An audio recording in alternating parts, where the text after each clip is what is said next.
खुद को ही खो दूं। तुम चिंता नहीं करो राजू। तुम अपने अंदर कोई भी शक्ति को हावी नहीं होने दो। राजू, मैं तुम्हें जल्दी ही ठीक करने का कोई उपाय सोचती हूं। तुम खुद को अपने बस में रख सकते हो। राजू, तुम्हें कोई बुरी शक्ति अपने बस नहीं कर सकती।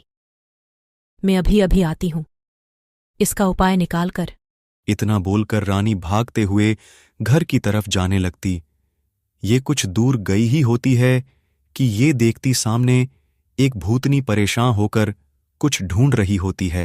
हे भगवान, लगता है आज का दिन ही मनहूस है। वहां राजू को किसी बुरी शक्ति ने अपने बस में कर लिया है और यहां बीच रास्ते में मुझे ये भूतनी मिल गई। लेकिन ये भूतनी यहां इतना परेशान होकर क्या खोज रही है? कहीं ये सारा खेल इस भूतनी का तो नहीं? मेरा वो जादुई आम कहाँ चला गया?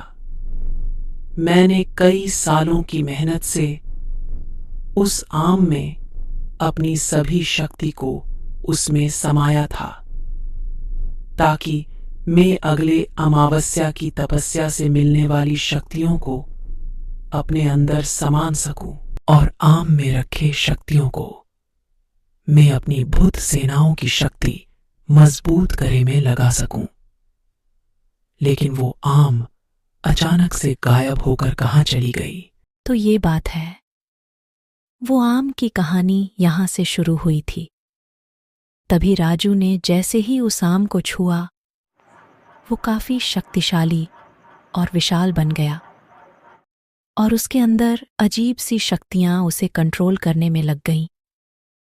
मुझे जल्दी ही उस आम का कोई उपाय निकालना होगा। इतना बोलकर रानी यहां से चोरी छुपे भागते हुए एक तांत्रिक के पास जाने लगती।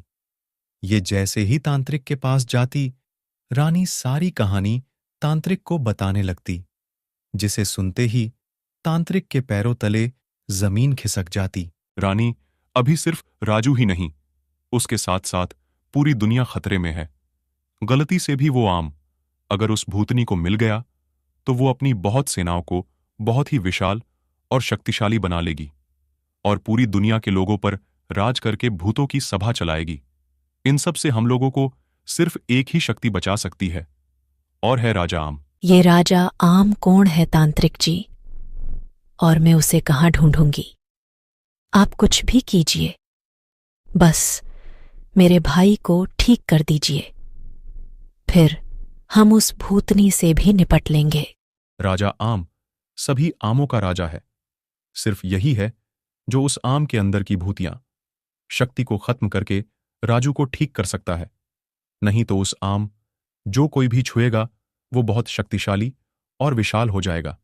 फिर धीरे धीरे वो अपना आपा खोकर एक खूंखार शैतान बनकर उस दुनिया के लोगों का विध्वंस करने लग जाएंगे।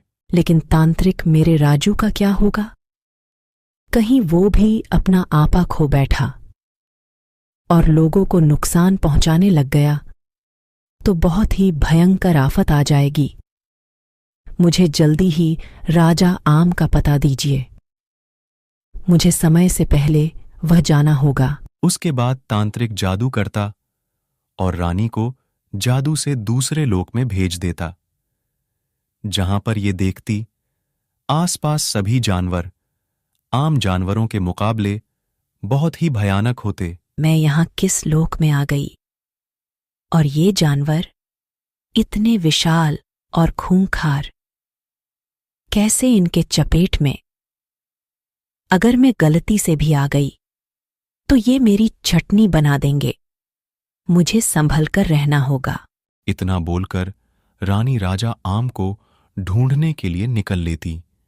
ये कुछ दूर गई ही होती है कि वहां देखती उसके सामने एक बहुत ही विशाल आम चमक रहा होता। अरे बाप रे, इतना विशाल और चमकीला आम कहीं? यही तो राजा आम नहीं। मुझे इनके पास जाना चाहिए और इनसे मदद की गुहार लगानी चाहिए।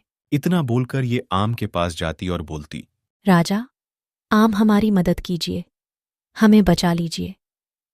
मेरा भाई बहुत ही मुश्किल में फंस गया है, उसे और पूरी दुनिया को बचा लीजिए। क्या हुआ? बच्ची कौन हो तुम? और क्या हुआ है? तुम्हारे भाई को और तुम्हारी दुनिया को क्या होने वाला है?